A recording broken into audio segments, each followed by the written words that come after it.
Hello. ये question number 13 है। देखना इसमें क्या है। इसमें क्या, डी इज अ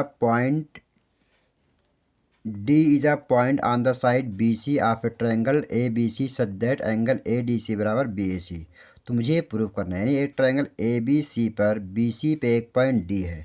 एक ट्रायंगल है ए बी सी पर एक पॉइंट क्या है, डी है, जिसमें गिवन दे रखा है एंगल ए डी सी बराबर क्या है, एंगल बी ए सी के। बी ए सी यानी ये एंगल जो है इस पूरे एंगल क्या है, इक्वल, इस पूरे एंगल क्या है, इक्वल है। तो हमें प्रूव करना है C A square is equal to C B into C D. अच्छा, अगर मैं दो ट्रायंगल कौन सा चॉइस करूँगी, सी ए स्क्वायर आ रहा है, यानी ऐसा दो ट्रायंगल लो जिसमें सी ए दो बार आए। सी ए कितना है, दो बार आए। यानी मैं एक ट्रायंगल ले लेता हूँ C A B in triangle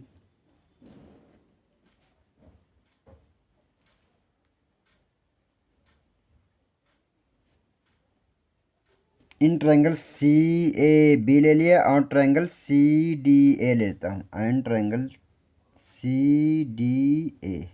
यानी एक बार पूरा बड़ा ट्रायंगल ले लिया और एक छोटा ट्रायंगल ले लिया, दो ट्रायंगल ले लिया हमने। अब हमें क्या करना है, इसको सॉल्व करो, देखते हैं क्या इक्वल है। अगर मैं सी ए बी और सी डी ए में देखूँ तो एंगल सी दोनों में क्या आ रहा है, कॉमन आ रहा है। तो angle C is equal to angle C क्या हो गया, कॉमन हो गया दोनों में, राइट। अच्छा, अब देखना कुछ गिवन दे रखा था। तो एंगल पहले सी ए बी लिया, angle C A B is equal to angle क्या है, angle C D A given दे रखा है। Angle C A B is equal to angle C D A, ये क्या दे रखा है,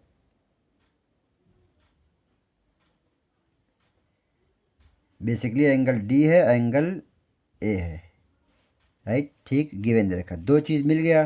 तो ट्रायंगल हो जाएगा C A B similar to triangle C D A. अब दोनों ट्रायंगल क्या हो गए, सिमिलर हो गए। अगर दोनों ट्रायंगल सिमिलर हो गए तो उनके करस्पॉन्डिंग साइड क्या हो जाएंगे, सेम रेशियो में जाएंगे। अच्छा, तो अब मैं देखना बड़े ट्रायंगल में सी ए बी में यानी एंगल सी ए बी में अगर मैं इस बड़े ट्रायंगल का सी ए ले रहा हूँ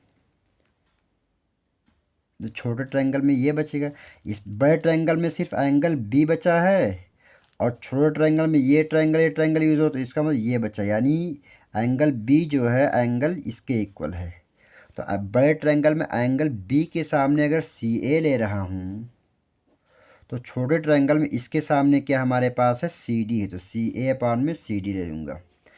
अब क्या चाहिए मुझे, सी बी चाहिए। यहाँ पर क्या चाहिए, सी बी किस ट्रायंगल के सामने का साइड है, सी बी जो है एंगल ए पूरे के सामने का है।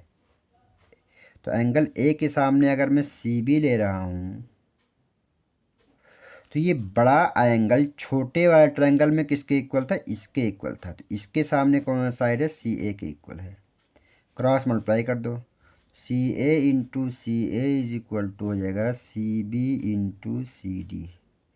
C A into C A square is equal to C B into C D. यही मुझे क्या करना था, प्रूफ करना था।